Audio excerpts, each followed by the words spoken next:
Acara ini didukung oleh Desa Pay, cashless-nya kerabat desa Indonesia.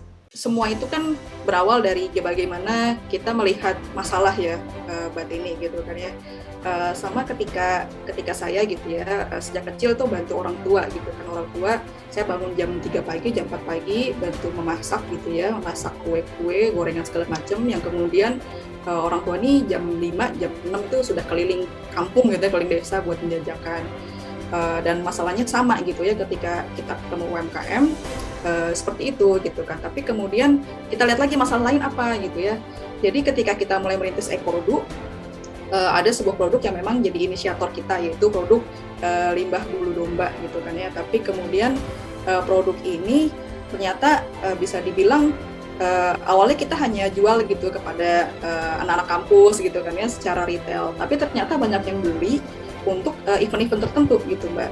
Nah event-event ini juga yang mana sebenarnya menjadi sebuah ini juga ya Mbak, sebuah momen gitu ketika kita bisa sadar gitu. Awalnya ini Mbak, contoh produk pertama kita ya. Ini Oke, itu dari limbah bulu domba. betul, limbah bulu domba dan akar wangi gitu ya. Dulu satu kampus juga dengan Mbak Amalia nih dari Pegadaian gitu kan ya. Jadi biasa ide mahasiswa gitu, kita bikin produk yang mana membantu UMKM dan membuat lingkungan lebih sehat gitu lah ya. Tapi kemudian ternyata kita salah langkah gitu Mbak.